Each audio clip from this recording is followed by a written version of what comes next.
Ladies and gentlemen, welcome back for another video. We got a good one prepared. This is another preview and prediction video. What we're going to be doing is we will be previewing and predicting our number 5 Texas Longhorns versus number 15 Vanderbilt Commodores. Vanderbilt is finally ranked.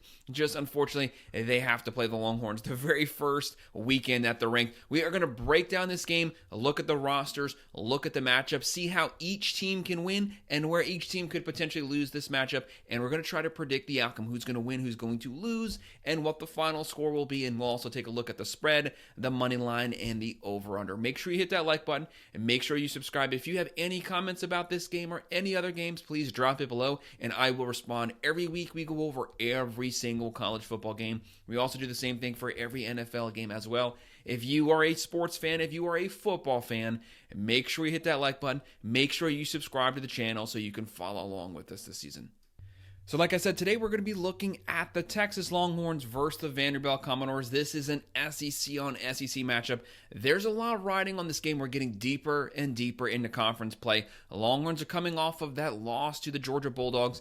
They were favored to win. They dropped it. How do they respond here? How do they get things back on track? The last time Vandy hosted a top 10 team to Vanderbilt, to Nashville, they upset number 1 Alabama. And now they have Texas coming to town. This is a very familiar story. Can Vandy pull back-to-back upsets in the same season? This game kicks off on the SEC Network at 4:15 p.m. Number 5 Texas Longhorns 6-1 versus number 25 Vanderbilt 5-2. I was saying when the video started, I've been saying that Vanderbilt should have been ranked the week they beat Alabama up till now. Unfortunately, they're now in the top 25. The AP just let them in the AP, but now they have to play top 10 Texas Longhorns.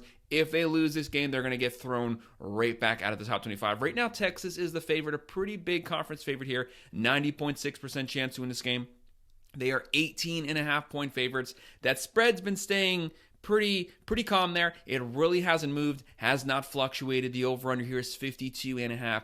We know who Texas is. This is the number 3 overall roster in all of college football. They are loaded. They are stacked. They have one of the best offenses in all football. They have a top 20 offense. They have a top 10 defense. They can beat you multiple ways. Passing, running, defense, turnovers. But Georgia was the best team they'd played up to this point of the season. Georgia owned the first half. Texas played a lot better second half. But when you're behind, you're bound to get garbage points. Texas has to respond. How do they rebound here? How does Sarkisian get everybody back to being focused on what the goal is?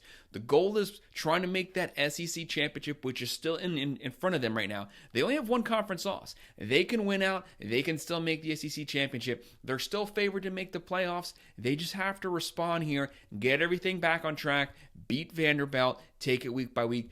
Vanderbilt, they are rebranding their program as a team that you need to take seriously in college football. If Texas makes the same mistake that Alabama did, and they come to Vanderbilt taking this game for granted, they can lose this one. Vanderbilt has shown they can play top 10. Bama had the number 1 roster according to ESPN. They got curb stomped that game, got beat on both lines of scrimmage. Texas cannot let that happen to him. Looking at the matchup here, I don't think there's any quarterback issues going on for the Longhorns right now. Yes, Quinn Ewers did get benched at one point. They put in Arch Manning. I think Quinn Ewers is still the starter going forward. I don't see any question to that. He was playing really sloppy. The line was playing really bad. They were trying to get something going on the offense. I'm not a fan of switching out quarterbacks mid-game, but it happened.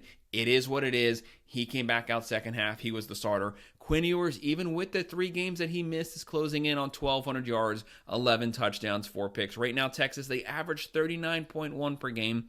They are passing for 308.1, running for 166.1, and their defense only giving up 9.7 points per game. That's a top 10 defense right now, and they're top 10 in sacks as well. They only give up 148.7 pass yards, only 104.6 rushing yards.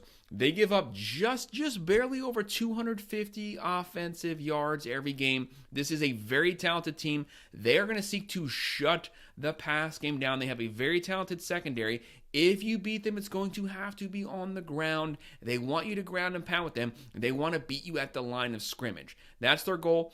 Force you to shut down the passing game.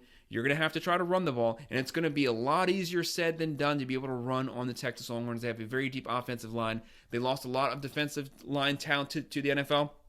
They completely replaced them, and they replaced their wide receiver core. Very talented, very quick wide receiver core. Vandy comes in.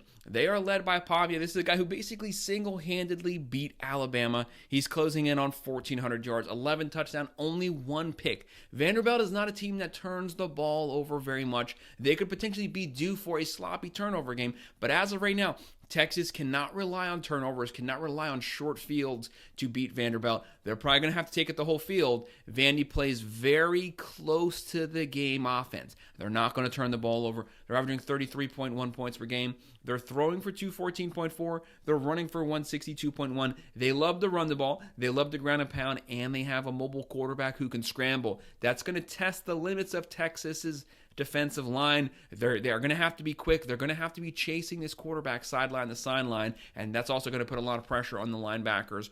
Right now, they are giving up 22.1 points on defense. That's solid. That's top 35 right now. They give up 227.4 pass yards, 116.3 rushing yards. Looking at the leaders here, Texas, they have Ewers. They have Wisner closing in on 400 yards on the ground. They have Bond closing in on 400 yards through the air. He should be fully healthy this game. And for Vanderbilt, they have Pavia. He's closing in on 1,400 yards passing. He's also the leading rusher, closing in on 500 yards on the ground. They have Stowers closing in on 500 yards through the air. Texas should be able to win this one. I expect them to rebound here. I expect them to put up points. I expect them to dominate this game from when the game starts to when the game ends. But I could see Vanderbilt getting some garbage time points, making a touchdown at the very end. But I have Texas responding to the doubters, getting a convincing win here, taking this one 38-17. That would be covering the spread, and I'm going with the over.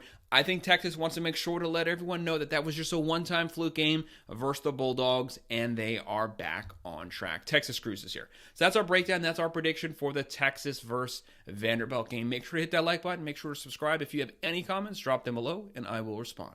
Thank you.